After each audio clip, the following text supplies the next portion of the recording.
নমস্কার, কেমন আছেন সবাই? দ্য ডেস্টিনি ফ্যামিলির নতুন আরেকটি ব্লগে আপনাদের স্বাগত জানাই।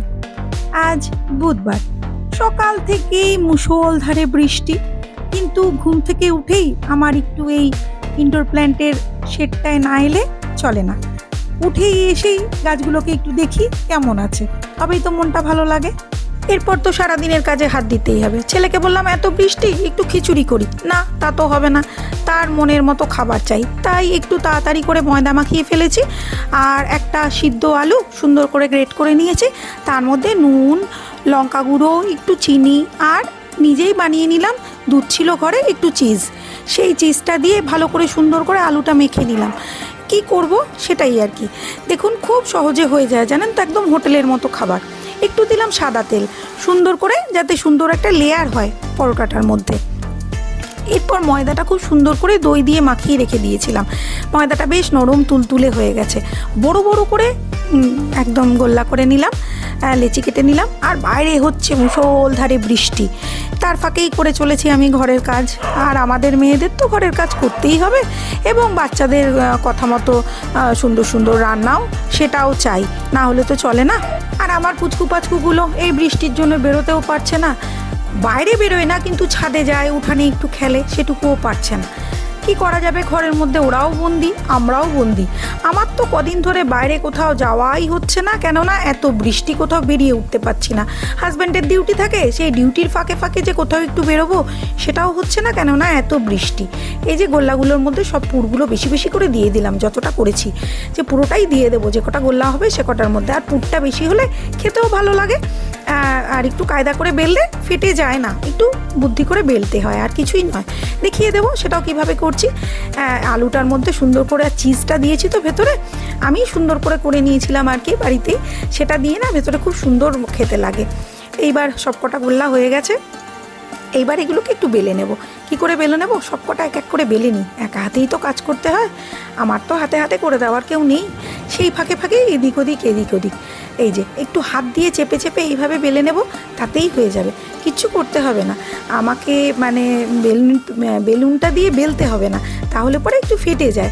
বেলুন দিয়ে বেললে না একটুখানি বেরিয়ে যায়, তাতেও হাত দিয়ে করতে গেলে অনেক সময় ফেটে যায়, তবে খুব একটা অসুবিধা হয় না। এক এক করে বেলে বেলে সব কটা তুলে নিলাম। আর মাঝে মাঝে এই করতে করতেই আবার পুচকুগুলোর সঙ্গেও গিয়ে একটু একটু করে খেলা করে আসছি। আর আমার গাছপালাগুলো জানেন তো একদম পুরো সতেজ হয়ে উঠেছে এই বর্ষাতে, তাদের দেখে মনটা খুব ভালো লাগে। এই যে এক এক করে পরোটাগুলো করে নিলাম, বেশ মোটা মোটা হয় আর খেতেও সুন্দর হয়। আর দই দিয়ে সুন্দর করে ময়দাটা মাখাই তো, তাই খুব ভালো লাগে। এই যে ওপর দিয়ে একটু সস ছড়িয়ে দিলাম, ছেলেকে ডাকলাম আয় এসে খাবার নিয়ে চলে যা। ভেতরে তো পুর দেওয়া আছে, কোনো সবজির দরকার পড়ে না, সকালবেলায় ঝটপট না হয়ে যায়। আলুটা যদি সিদ্ধ করা থাকে আগে, তাহলে তো আরোই অসুবিধা হয় না, ফ্রিজে যদি আলুটা থাকে আর কি। এই যে ভেতরে আলুটা আর চিজগুলো কি সুন্দর দেখা যাচ্ছে, ছেলে খেয়ে নেবে। ছেলে বলল ভেতরে কি দিয়েছো, ও জানেও না আমি কি করছিলাম আর কি, তাই জন্য ওকে একটু ছিঁড়ে দেখিয়ে দিলাম, দেখিয়ে দিতে হবে প্রমাণ সমেত, মানে কীরকম টেস্টি রান্না করেছি। করতে করতে একটু উপরের ব্যালকানিটাতে এলাম, যে এরপর তো দুপুরের রান্না, তাই ফ্রিজ থেকে চিকেনটা বার করে রেখেছি, দই আর মশলা করেই ফেলেছি। এই ফাঁকেই গেছিলাম একটু উপরে, বৃষ্টি হচ্ছে দেখতে, তাই এই যে এগুলো করে ফেলেছি। দিয়ে এবার একটু চিকেনটা বসিয়ে ফেলবো, একটু সামান্য তেল দিয়েই রান্না করব। তেলটা গরম হচ্ছে, সেই ফাঁকে এই পুচকুটার কাছে গেলাম, এইটার কাছেও এলাম, দু জায়গায় কি করবে ওরা বলুন তো দেখি। এত বৃষ্টি, একটু খেলতেও যেতে পারছে না, বাইরে উঠানটায় যে বেরোবে বা একটুখানি উপরে যাবে, কোথাওই যেতে পারছে না, কি করা যায়। আর আমিও ওই ফাঁকে ফাঁকে বৃষ্টি দেখছি, আর এসে এসে রান্না করছি, গাছগুলোকে দেখছি। এই যে সব কিছু নিয়ে তো রেডি করেছি, এই তেলটা গরমও হয়ে গেল, এইবার দিয়ে দেবো। তা মশলাগুলো দিয়ে দিচ্ছি, আর একটু অল্প তেলে রান্না করব, হাজব্যান্ডের শরীর খারাপ তো, তাই জন্য একটু অল্প তেলেই রান্নাটা করি আমি এখন, খুব একটা বেশি তেলে করি না। এই যে ওরা আবার দুষ্টুমি করছে, কড়াইতে পেঁয়াজটা দিয়ে ওদের ডাক শুনে আমি এখানে এলাম, যে ওরা কী করছে দেখতে। পুচকুটা মিমোটার একটু শরীরটা খারাপ, ওর একটু স্পেশাল ডে চলছে, আর কিছুই নয়, তাই জন্যে ওদেরকে একটুখানি দূরে দূরে রাখা হচ্ছে। আর ছেলে ওদের সঙ্গে খেলে চলছে আমার দুপুরের রান্না। এবার তো মাংসটা করে ফেলবো, চলুন। তা এই যে পেঁয়াজটা বেশ ভাজা ভাজা হয়ে গেছে, যে মশলাটা করে রেখেছিলাম ওই মশলাটাও দিয়ে দিলাম। রসুন বাটা, আদা বাটা, জিরে। আমি কিন্তু জিরে গুঁড়ো টুড়ো ইউজ করি না, ওগুলো সব কিছুই মিক্সিতেই পেস্ট করি। শুধুমাত্র লঙ্কা গুঁড়োটা একটু সামান্য ইউজ করি।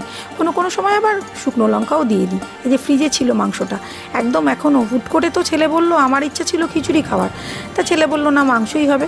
সব রকম মশলা দিয়ে একটু টক দই দিয়ে দিলাম, মাংসটা খুলে গেছে যেই এখানে দিয়েছি। মাংসটাতে অবশ্য সব কিছু দিয়ে মাখানোই ছিল, নুন, হলুদ, টক দই সব কিছু দিয়ে মাংস মাখিয়ে ফ্রিজে তোলা ছিল। আজকে করার ইচ্ছা খুব একটা ছিল না।